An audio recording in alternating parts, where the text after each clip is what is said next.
Oke, bismillahirrahmanirrahim. Assalamualaikum warahmatullahi wabarakatuh.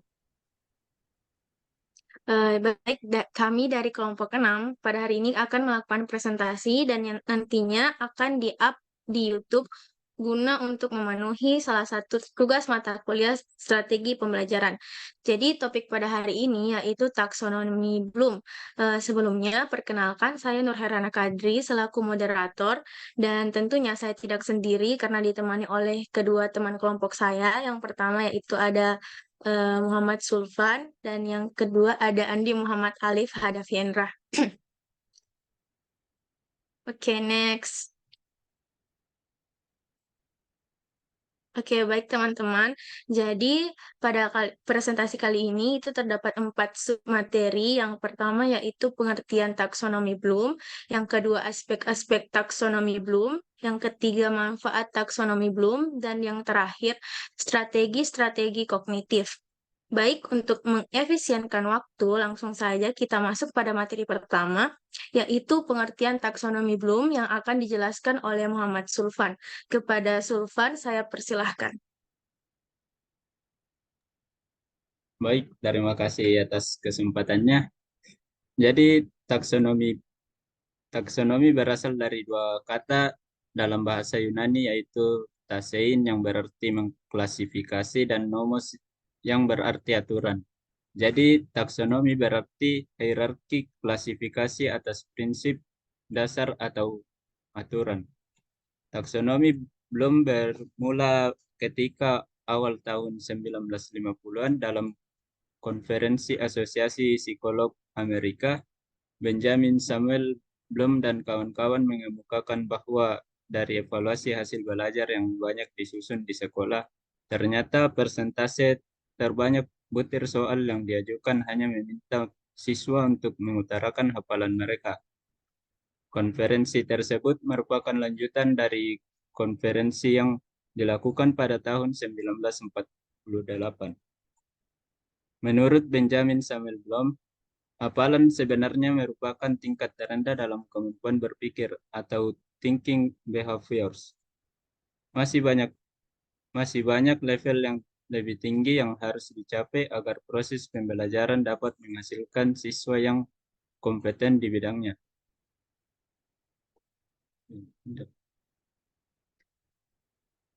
Jadi, taksonomi Bloom adalah struktur hierarki yang mengidentifikasi skill mulai dari tingkat yang rendah hingga yang tinggi. Tentunya untuk mencapai tujuan yang lebih tinggi, level yang rendah harus dipenuhi lebih dahulu. Sekian dari saya kembalikan ke moderator.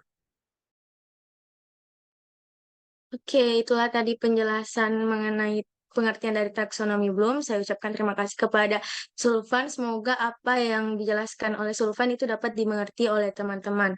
Oke, untuk materi selanjutnya yaitu next. Oke, ada apa saja aspek-aspek dalam taksonomi Bloom yang akan dijelaskan oleh saya sendiri. Baik teman-teman, jadi di dalam taksonomi Bloom itu terdapat 3 aspek. Yang pertama yaitu aspek kognitif. Untuk aspek kognitif itu sendiri, itu terdapat 6 level lagi. Yang pertama yaitu ada pengetahuan atau knowledge. Yang kedua ada pemahaman. Yang ketiga ada penerapan. Yang keempat ada penguraian. Yang kelima ada pemaduan. Dan yang terakhir adalah penilaian atau eval. Di sini kita bisa lihat ada piramida.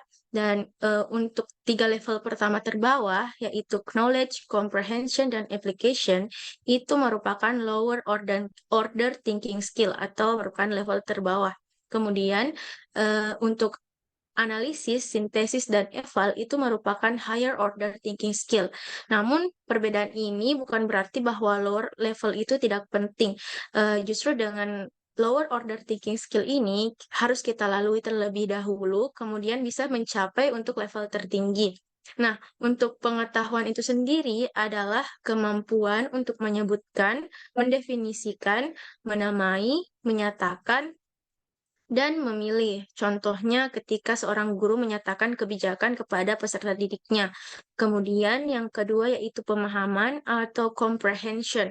Untuk comprehension ini sendiri yaitu kemampuan untuk memahami, seperti menjelaskan, menguraikan, memperkirakan, meramalkan, dan merangkum. Contohnya menuliskan kembali atau merangkum materi berdasarkan kata-katanya sendiri dan tidak mengikuti buku. Kemudian ada penerapan. Untuk penerapan itu sendiri adalah kemampuan menggunakan konsep dalam praktek atau situasi yang baru, seperti menerapkan. Contohnya menggunakan pedoman atau aturan dalam menghitung gaji pegawai. Nah, kalau untuk analisa itu sendiri ya, itu adalah kemampuan untuk memisahkan konsep ke dalam beberapa komponen untuk memperoleh pemahaman yang lebih luas, yaitu seperti menganalisa atau membuat skema, membedakan, membandingkan. Contohnya menganalisa penyebab meningkatnya harga pokok penjualan dalam laporan keuangan dengan memisahkan komponen-komponennya. Kemudian untuk pemaduan atau sintesa, yaitu kemampuan untuk merangkai atau menyusun kembali komponen-komponen dalam rangka menciptakan arti atau pemahaman ataupun struktur baru. Contohnya ketika menyusun kurikulum dengan mengintegrasikan pendapat dan materi dari beberapa sumber. Jadi kita tidak berpatok pada satu sumber saja. Kemudian yang terakhir yaitu penilaian atau evaluasi. Jadi untuk penilaian atau evaluasi ini adalah kemampuan untuk menilai sesuatu berdasarkan norma, acuan, atau kriteria. Contohnya membandingkan hasil ujian siswa dengan kunci jawaban. Oke, next. Nah, untuk aspek kedua yaitu aspek afektif. Kalau sebelumnya itu aspek kognitif adalah aspek yang menekankan pada intelektual seperti pengetahuan. Kalau untuk aspek afektif itu sendiri menekankan pada sikap atau attitude. Jadi kalau di aspek afektif ini terdapat 5 level atau 5 kategori ya teman-teman. Jadi yang pertama yaitu ada penerimaan. Untuk penerimaan ini sendiri adalah kemampuan untuk menunjukkan atensi atas penghargaan terhadap orang lain. Contohnya mendengar pendapat orang lain atau mengingat nama seseorang. Nah, yang kedua adalah responsif. Untuk responsif itu sendiri adalah kemampuan dan selalu termotivasi segera bereaksi dan mengambil tindakan atas suatu kejadian. Contohnya berpartisipasi dalam diskusi kelas. Jadi ketika kita berpartisipasi aktif atau menjawab pada kelas itu termasuk pada aspek responsif. Kemudian yang ketiga yaitu penghargaan. Jadi, untuk penghargaan itu sendiri adalah kemampuan untuk menunjukkan nilai yang dianut untuk membedakan mana yang baik dan kurang baik. Contohnya, mengusulkan kegiatan corporate social responsibility sesuai dengan nilai yang berlaku dan komitmen perusahaan. Oke, yang keempat ada organisasi. Nah, untuk organisasi sendiri ini adalah kemampuan organisasi dengan mengharmonisasikan perbedaan nilai. Contohnya menyepakati dan mentaati etika profesi, mengakui perlunya keseimbangan antara kebebasan dan tanggung jawab. Kata kunci dari organisasi yaitu mentaati, mematuhi, merancang, mengatur, dan memodifikasi. Nah, untuk yang terakhir yaitu karakterisasi.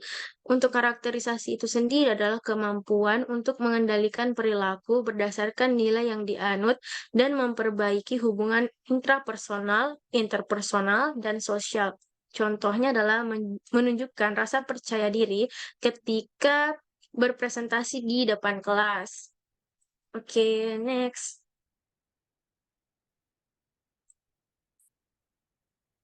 Oke, untuk aspek yang terakhir, yaitu aspek psikomotor. Nah, kalau untuk aspek psikomotor ini menekankan pada aspek keterampilan. Jadi, di dalam aspek psikomotor itu terdapat 6 level. Yang pertama ada persepsi. Apa sih persepsi itu? Jadi, persepsi adalah kemampuan menggunakan saraf sensori dalam menginterpretasikannya dalam memperkirakan sesuatu. Kata kunci dari persepsi yaitu mendeteksi, mempersiapkan diri, memilih, menghubungkan, menggambarkan, dan membedakan. Nah, untuk yang kedua yaitu kesiapan. Nah, untuk kesiapan itu sendiri adalah kemampuan untuk mempersiapkan diri, baik itu mental, fisik, emosi,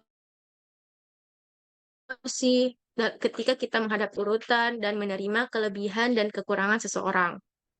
Untuk kata kunci dari kesiapan itu sendiri yaitu memulai, mengawali, memperlihatkan, mempersiapkan diri, menunjukkan, dan membantu. Untuk yang ketiga yaitu reaksi yang diarahkan. Maksud dari reaksi yang diarahkan adalah kemampuan untuk memulai keterampilan yang kompleks dengan bantuan, dengan meniru dan uji coba. Contohnya mengikuti arahan dari pendidik ketika mengerjakan tugas. Nah, untuk yang keempat yaitu reaksi natural. Jadi, reaksi natural adalah kemampuan untuk melakukan kegiatan pada tingkat keterampilan tahap yang lebih sulit. Melalui tahap ini diharapkan peserta didik akan terbiasa melakukan tugas rutinnya. Contohnya yaitu cara menggunakan komputer. Nah, kalau untuk reaksi kompleks, adalah kemampuan untuk melakukan kemahirannya dalam melakukan sesuatu, di mana hal ini terlihat dari kecepatan, ketepatan, serta efisiensi dan efektivitasnya. Semua tindakan yang dilakukan secara spontan, baik itu lancar maupun cepat dan tanpa ragu. Contohnya, keahlian ketika kita bermain piano ataupun keahlian lainnya seperti bermain gitar. Nah, untuk yang adaptasi, adalah kemampuan mengembangkan keahlian dan memodifikasi pola sesuai dengan yang dibutuhkan. Contohnya melakukan perubahan secara cepat dan tepat terhadap kejadian tak terduga tanpa merusak pola yang ada. Oke, next.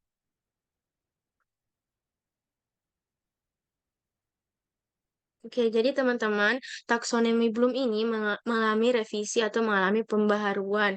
Sebelumnya adalah taksonomi Bloom, tapi direvisi oleh Critwell. Jadi pada taksonomi Bloom versi terbaru, yaitu pada ranah kognitif, terdiri dari 6 level lagi, yaitu remembering, understanding, applying, analyzing, evaluation, dan creating. Oke, next.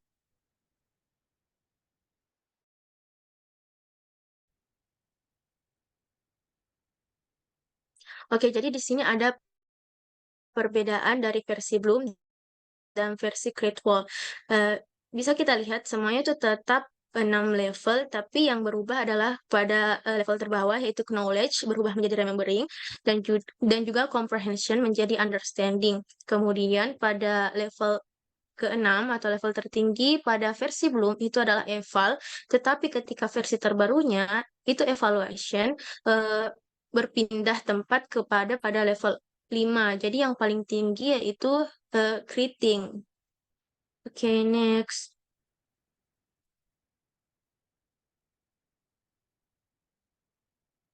Oke, teman-teman, jadi itu tadi penjelasan saya mengenai aspek-aspek apa saja yang ada pada taksonomi Bloom. Untuk manfaat kita memahami taksonomi Bloom akan dijelaskan oleh Saudara Alik Hadafi. Kepada Hadafi, saya persilahkan. Baik, manfaat memahami taksonomi Bloom ini dengan memahami taksonomi Bloom, kita sebagai guru dapat memahami dan menerapkan jenjang-jenjang itu sesuai dengan kondisi siswa di dalam kelas. Beberapa kemungkinan yang dapat diterapkan dalam situasi kelas adalah satu, semua siswa melakukan aktivitas mengingat dan memahami. Kemudian beberapa siswa dapat melakukan aktivitas pada jenjang yang lebih tinggi. Dua, beberapa siswa bekerja pada keterampilan berpikir jenjang dasar atau basic thinking skill. Sementara beberapa siswa lain yang lebih cepat berpikirnya bekerja pada jenjang yang lebih tinggi. Beberapa siswa melakukan aktivitas jenjang dasar, kemudian mereka dapat memilih aktivitas pada jenjang yang lebih tinggi. Baik, saya sarankan ke moderator. Oke, baik Hadafi atas penjelasannya yang sangat Jelas ya, teman-teman. Jadi, itu tadi penjelasan dari Hadafi mengenai manfaat apa saja dari taksonomi Bloom. Jadi, next, baik untuk materi strategi kognitif ini akan dijelaskan kembali oleh Muhammad Sulfan. Kepada Sulfan saya persilahkan. Baik, terima kasih atas kesempatannya. Jadi, strategi kognitif merupakan suatu proses kontrol, yaitu proses internal yang digunakan siswa untuk memilih dan mengubah cara-cara memberikan perhatian, belajar mengingat, dan berpikir. Yang pertama itu strategi menghafal, yaitu siswa melakukan latihan tentang materi yang dipelajari dalam bentuk pengulangan terus-menerus. Selanjutnya yang kedua, strategi elaborasi, yaitu siswa mengasosiasikan hal-hal yang akan dipelajari dengan bahan-bahan lain yang tersedia. Misalnya pembuatan catatan secara matriks, penggunaan analogi, menyeleksi ide utama dari buku teks, dan penggunaan metode PQ4R. Yang ketiga, strategi pengaturan, yaitu mempelajari materi dengan menyusun kerangka yang teratur dari materi tersebut. Yang keempat, strategi metakognitif, meliputi kemampuan siswa untuk menentukan tujuan belajar, memperkirakan keberhasilan pencapaian tujuan itu, dan memilih alternatif untuk mencapai tujuan itu. Yang kelima, strategi afektif, yaitu teknik yang digunakan siswa untuk memusatkan dan mempertahankan perhatian, mengendalikan kemarahan, dan menggunakan waktu secara afektif. Sekian dari saya kembalikan kepada moderator. Oke, baik. Terima kasih atas penjelasannya, Sulfan. Jadi itu tadi penjelasan mengenai strategi kognitif dari Sulfan. Semoga apa yang Sulfan jelaskan itu bisa dipahami oleh teman-teman. Oke, baik teman-teman. Jadi kesimpulan dari presentasi kita pada kali ini yaitu taksonomi pertama kali disusun oleh Benjamin S. Bloom dan kawan-kawan dalam pendidikan. Taksonomi dibuat untuk mengklasifikasikan tujuan pendidikan. Dalam hal ini, tujuan pendidikan dibagi menjadi beberapa psikomotor. Oke, jadi itulah tadi presentasi dari kelompok kami. Semoga apa yang kami sampaikan pada kali ini bisa dipahami oleh teman-teman. Dan juga saya berterima kasih banyak kepada kedua anggota kelompok saya yang sangat kompak dalam menyelesaikan tugas ini. Sekian, apabila ada salah kata mohon dimaafkan. Wassalamualaikum warahmatullahi wabarakatuh.